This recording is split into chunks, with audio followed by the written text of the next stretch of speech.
खुलुमबाय आंनि मुङा फैलाव ब्रह्म क'क्राझार जिल्लानि सिङाव थानाय दतमा गार्ल्स हाई स्कुलनि लेङाइ फोरोंगिरि दिनै नेल्सन मेन्डेला बे रायथाइनि जोङो सेकेन्ड पार्टखौ जोङो लादिनि दा बेयाव जोङो सेथि आरो नैथि पेराग्राफखौ जोङो गिबियाव लाखांबाय दानिया जोङो थामथि पेराग्राफनिफ्राय जोङो लादिनि नेल्सन मेन्डेला रायथाइयावहाय जोङो थार्ड पेराग्राफ बुंगोन जेब्ला इन'ग्रेसन खालामदोंमोन ओइदिनखालिनि समावहाय नेल्सन मेन्डेला मा रोखोम गावनि सेलिब्रेशनावहाय नुजायामोन एबा मा रोखोम बियो दिन्थियामोन जोङो बेखौ मोननो हागोन On that lovely autumn day, I was accompanied by my daughter Jenani. On the podium, Mr. D. Clark was first sworn as in second deputy president. Then Tobu Meki was sworn in the first deputy president. When it was my turn, I pledged to obey and uphold the Constitution and to devote myself to the well-being of the Republic and its people. जेब्ला सेरेमनिया जागायदोंमोन अब्ला Nelson मेन्डेलाहाय बै समावहाय गावनि फिसाजो जेनानिखौ लाफानानै बियो थांदोंमोन आरो बे समावहाय जेब्ला सेरेमनि जाबाय थादोंमोन अब्ला बे समावहाय मिस्टार डी क्लार्क होननाय सासे सुबुंखौहाय नैथि हादोरनि लेङाइ हादोरगिरि हिसाबै सायख'नाय जादोंमोन बेनि उनावहाय टबु मेकी होननाय सासे सुबुंखौहाय सेथि लेङाइ हादोरगिरि हिसाबै बासिनाय जादोंमोन आरो बेनि उनाव जेब्ला नेल्सन मेन्डेलानि फारियाव फैयोमोन अर्थात हादोरगिरिनि फारियाव फैयोमोन अब्ला नेल्सन मेन्डेलाहाय बयनिबो सिगाङाव गसंनानै गावसोरनि कनस्टिटिउसन अर्थात संबिजितखौ रैखा खालामनानै संबिजितनि मथे बिथाङा गावनि हादोरगिरि मासिखौ आजावदोंमोन आरो बिथाङा गसंनानै बिथाङा गावनि मासिखौहाय अर्थात हादोरगिरि मासिखौ बिथाङा नाजावदोंमोन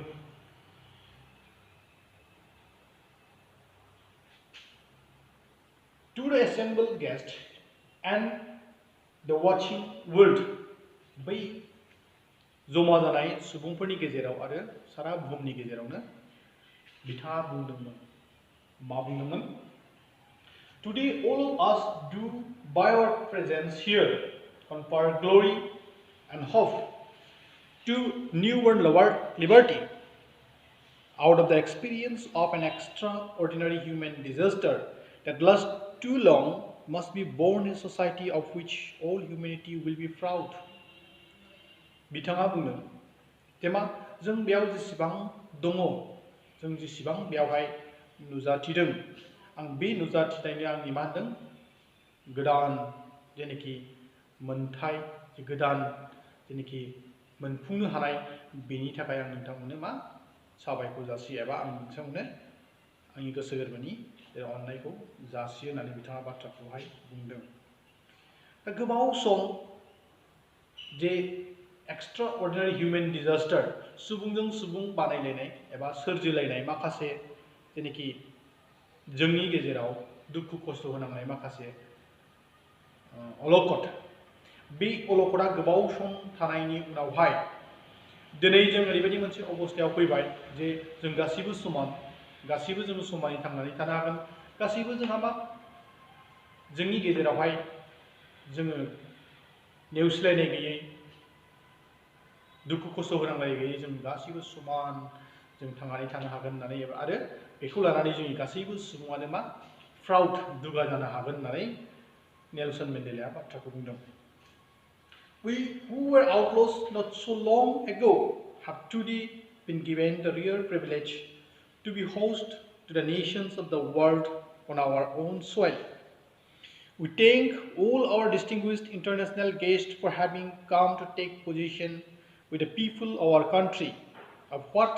is, after all, a common victory for justice, for peace, for human dignity. जोंखौ सुबुंफ्रा साउथ इन्डियायावहाय बा आयेन मानियै गोसोम गाबनि सुबुंखौ आयेन मानियै आउटल'स होननानै बुङोमोन दा गोबाव सम जोङो बेबायदि मा बुहुमनि सुबुंफोरजों आउटलस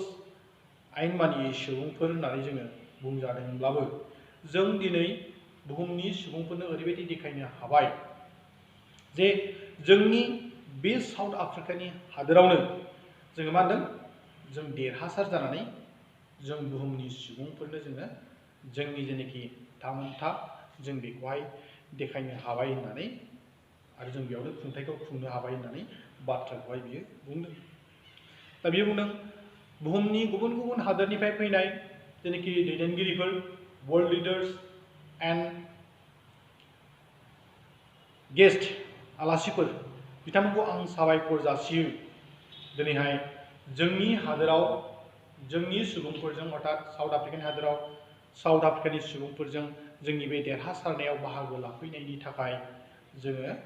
बिथांमोननो साबायखर जासियो होनना बुंदों। दा जोंनि देरहानायनि कारना जाबाय for justice for peace and for human dignity. Peace गोजोननि थाखाय आरो मा जोंनि जास्टिस जोंनि मोननांगौनि थाखाय फर हिउमेन डिगनिटि जोंनि सुबुंफोरनि जेनाखि मा बिसोरनि देरहासारनायनि थाखाय जोङो मा बेयावहाय जेनाखि सेलेब्रेसन खालामदों बे सेलेब्रेसन खालामनायावहाय जोङो गासैबो वर्ल्डनि लिडारफोरखौहाय साबायखर जासिदों होननानै बुंदों। We have at last achieved our political emancipation. We pledge ourselves to liberate all our people from the continuing bondage of poverty, deprivation, suffering, gender and other discrimination. जोबथारनायाव जोङो राजखान्थि मोनथायखौ जों मोननो हाबाय। जोंनि गेजेराव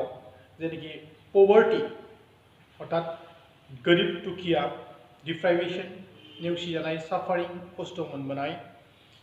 एन्ड जेन्डार आरो आथोनारि जेनाखि जोंनि गेजेरावहाय नादबजानाय एन्ड आदार डिसक्रिमिनेशन आरो गुबुन गुबुन रोखोमै जोङो जेनाखि नेवसिजाबोनाय बे नेवसिजाबनायनिफ्राय जोङो उदां जाबाय आरो जोङो पलिटिकेल राइट अर्थात जों राजखान्थि गोहोखौहाय जों मोनबाय जाय राजखान्थिनि गोहोजों जोङो गासैबो सुबुंखौ दा बे पभार्टी डिप्राइवेशन साफारिं जेन्डार एन्ड आदार डिसक्रिमिनेशन बेनिफ्राय जों उदां जानो हाबाय आरो बयनिबो लिबार्टी समान मोन्थायखौहाय जोङो होनो हाबाय होननानै बुङो। Never again shall it be that this beautiful land will again experience the oppression of one by another. The sun shall never set on so glorious a human achievement. Let freedom reign. God bless Africa. अर्थात जोंनि गेजेरावहाय जे बे जों गोबाव सम दुखु मोननांनाय experience जों जे गोबाव सम खस्थ' खालामबोनाय एक्सपिरियेन्स बे एक्सपिरियेन्सआ अर्थात गुबुना गुबुनजों थगायजानाय गुबुना गुबुनजों नेवसिजानाय गुबुना गुबुनजों नासयजानाय बे मालाबाबो जोंनि हादोराव फैनाय नंलिया होननानै बाथ्राखौ बुंदों। दा जोंनि गेजेराव जे बुहुमनि गोबां हादोरनि दैदेनगिरिफोर लिडारफोर आरो जोंनि हादोरनि बे सुबुंफोरनि जेनाखि बे नुजाथिनायाव जों जे सेलेब्रेसनखौ खुंबाय बे खुंनायनि सिनारिया मालाबाबो गोमोरनानै थांनाय नङा होननानै बेयावहाय जोङो बाथ्राखौहाय बुंदों आरो बिथाङा साउथ आफ्रिकानि थाखाय मोनसे मा आसा थिदों जे लेट फ्रिडम रेइन गड ब्लेस आफ्रिका साउथ आफ्रिकानि जेनाखि फ्रिडम बे फ्रिडमा थाबाय थाथों अराय थाबाय थाथों आरो साउथ आफ्रिकाखौ भगबाना मा खालामदों हेफाजाब होथों एबा अनथों होननानै बाथ्राखौहाय बुंदों। अब्ला जों मोननो हाबाय बेयावहाय जे साउथ आफ्रिकानि जेनाखि सेरेमनि बे सेरेमनियावहाय नेलसन मेन्डेलानि माखासे बिबुंथि आरो बे बिबुंथिनि सायावनो जोंहा माखासे मा कुइसन दङ बे कुइसनखौ जोङो सावरायदिनि। कुइसना जाहैबाय What does Mandela mean by an extraordinary human disaster? What is the glorious human achievement? मेन्डेलानि मथे extraordinary human disaster बियो मा आरो glorious human achievement सुबुंनि जेनाखि मोन्थाय माने बे मोन्थाया मा होननानै बेवहाय जोंनो बाथ्राखौ बुंदों। अब्ला जोङो नुगोन An extraordinary human disaster was the practice of apartheid in South Africa. During apartheid regime, there was racial segregation based on skin of color of people in South Africa. अर्थात साउथ आफ्रिकायावहाय जेनाखि एपार्टाइड सिस्टेम गोसोम गाबनि सुबुं आरो गुफुर गाबनि सुबुं बिसोरनि जेनाखि मा मोननैजों सैलायो आरो बे थानाय समावहाय जोङो मा गोसोम गाबनि सुबुंखौ गुफुर गाबनि सुबुङा सैयामोन बेनो जाहैबाय जोंनि मा एक्सट्रा अर्डिनारि हिउमेन डिजास्टार मानसिया बानायनाय मोनसे अलखद दा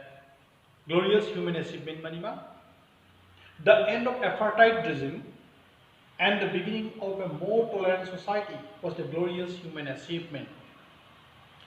बै एपार्टाइड सिस्टेमा जोबनाय आरो सुबुंनि गेजेरावहाय समान मोनथाय मोननो हानाय बयजोंबो गनायजानो हानाय बेनो मा जोंनि ग्लोरियस ह्यूमन अचिवमेंट आरो गुबुन मोनसे दंबावो व्हाट डज मेंडेला थैंक द इंटरनेशनल लीडर्स फॉर इंटरनेशनल लीडर्सफोरखौ मानो मेंडेलायाहाय साबायखर जासियामोन आन्सारा जाबाय Mandela thanks all the international leaders for giving him the privilege to be the host to the nations of the world. He says so because South Africans were considered as outlaws. He also thanks them for coming to celebrate victory of justice, peace and human dignity with the people of his country. अर्थात international नि लीडरफोर दैदेनगिरिफोराहाय गावसोरखौ बुङोमोन जे मा आयेन मानियै आयेन बेरेखा सुबुं होननानै बुङोमोन दा बिसोरखौ बिसोरो गोसोम गाबनि सुबुङा साउथ आफ्रिकानिया उदांस्रि खालामनो हानानै गावसोरनि अन सयल गावसोरनि हायावनो बिसोरो मा देखायनो हाबाय जे जों आयेन मानियै सुबुं नङा जों मोनसे फ्रिडम लुबैनानै जों फ्रिडम जों लाबोनो हानाय सुबुं बेखौ देखायनो हाबाय आरो बे सेलिब्रेशनाव गावसोरजों गोबां हादोरनि सुबुंफ्रा बाहागो लानो फैदोंमोन गावसोरजोंहाय हेफाजाब होफैदोंमोन बेनि थाखाय